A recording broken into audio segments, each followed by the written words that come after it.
This is episode 52 of the After Gambling podcast. And in this episode, I want to talk about self-exclusion and barriers.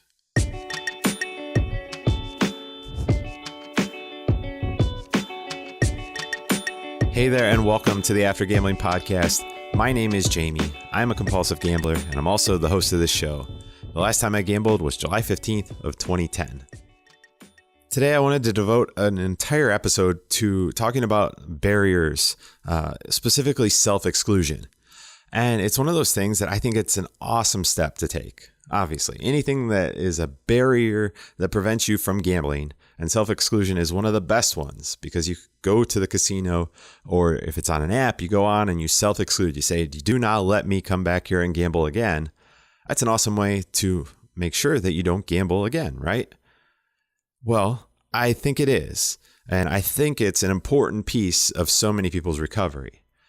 What I want to use this episode to talk about, though, is that it's just a piece of the puzzle. Too often, I see a lot of people that it's one of the first steps they take, which is awesome. And it's really cool that in that moment they block themselves. But I want to point out that it's only one piece of the puzzle. And my concern is that gambling is expanding. So while you ban at these 3 casinos, I will say that I know I did it personally. I have self-excluded on certain online sites, but then when the urge hit, I would find a new one. And so with the growing opportunity of places to gamble, it's only going to get larger and larger in the future. There are going to be more and more operators, more and more sites, more and more casinos, just more places to gamble. And it's going to become physically impossible or nearly impossible to self-exclude from all of them unless there is a kind of governmental, at the federal level, exclusion policy where you can sign up and you can be excluded from all of those places. But even then, you have the black market operators, and they're not going to follow that. And so you're always going to be able to find a place if you really want to. And that's kind of my thought on self-exclusion, is it's one of those good steps. It's a barrier. It's a barrier that you're putting up in these places that you are typically going to gamble. It removes some of the convenience factor of it, right?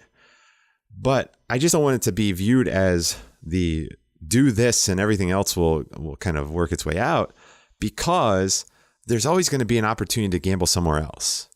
And we are crafty as gamblers, and we will find those other operators or black market, or we'll start doing things that we wouldn't have ever thought would do in order to place a bet.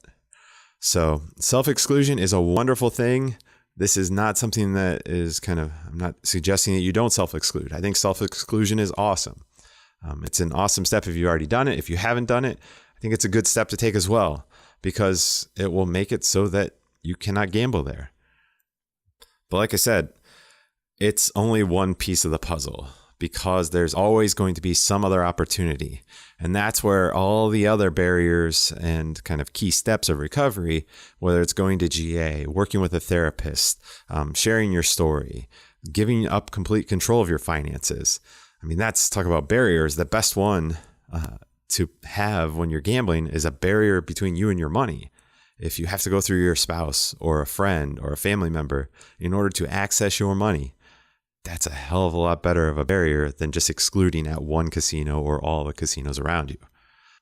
So use the self-exclusion tools, but just don't use them exclusively. Make sure you're adding other components to your recovery plan so that you have kind of more barriers. Because say one of them fails, then you have a backup plan in place that, all right, now we have to get through this. I mean, with my current situation, there are so many different things that kind of have to match up in order to allow me the time, the money, and the opportunity to gamble. So that's because I've put up these barriers and I'm very transparent. So that's really helped me, but I haven't relied on just one of those things. And I think that's been one of the keys to my success over nearly 8.5 years. So continue to self-exclude, but continue to do the other things as well. Add as many barriers as possible. The more barriers, the better. And yeah, I think that's going to be a good thing. And you'll start to see how that works, because in that moment of weakness where you start searching other places, if you have like a product like Gamban installed or something that blocks all the sites, or if you don't have access to your money, or whatever the other barriers might be, they're just going to kind of have that backup in place to ensure that you do not gamble. Remember, the podcast is for educational and informational purposes. Please seek out the help of a professional. I'm not a doctor. I'm not a lawyer. I'm not a therapist.